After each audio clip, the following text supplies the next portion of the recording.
Thank you.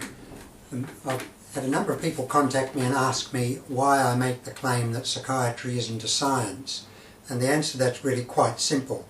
It's a question of applying the philosophy of science to the field of psychiatry. And what we do is simply write a list of all the theories used in psychiatry. It would help if I had a blackboard, but I don't, so we'll just have to do it this way. So we'll start off with the Freudian theories, and a second lot of theories to be considered would be the behaviourist theories, including Pavlov, of course, and Skinner. And then the next main group of theories would be the biological theories. Now, biological psychiatrists don't actually have any theorists, but they've had a few people who've pushed the barrow strongly, as it were, and they would include Samuel Gouzet and Eric Kandel. Kandel, of course, is a world-renowned neurophysiologist at Columbia University. He won the Nobel Prize in year 2000. Now, sorry about that. So we've got a list there of some of the main theories used in psychiatry, and what we'll do is make a grid, and the grid is simply like that, 1, 2, 3, 4, 5, and make a grid, and across the top we'll put the tests, the various tests, and I can only put test number 1, test number 2, test number 3 and 4. If you want the full details, of course, you'll have to go and read my books.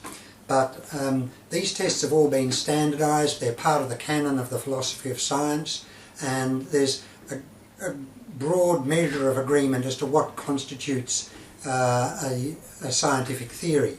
So if we test the Freudian group of theories against all of the standard tests used in the philosophy of science, we find that they all fail.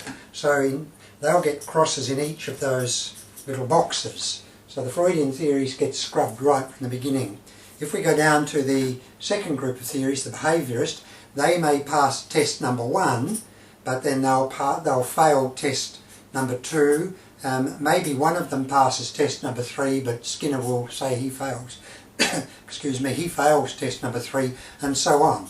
And so we go down and we simply assemble a matrix which shows where the theories stand in relation to the accepted accepted principles of the philosophy of science.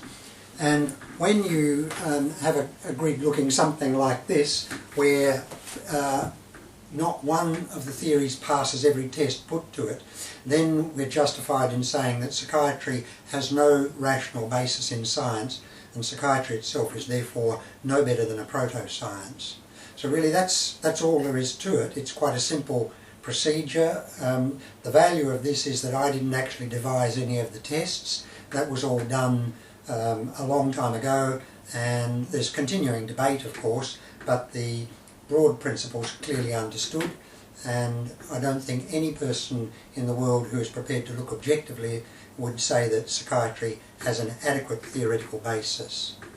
I look at each one of these tests, each one of these theories in a lot more detail in each of my books, and if you want that sort of detail, then you'll of course have to read the books. But in general, the principle is quite clear. Psychiatry as it exists today does not have a formal model of science, formal model of mental disorder that would allow us to say that psychiatry is a science. So it fails, and unlike the rest of medicine, which is very much part of reductionist biologism, psychiatry is an orphan field wandering around looking for somewhere to bed down.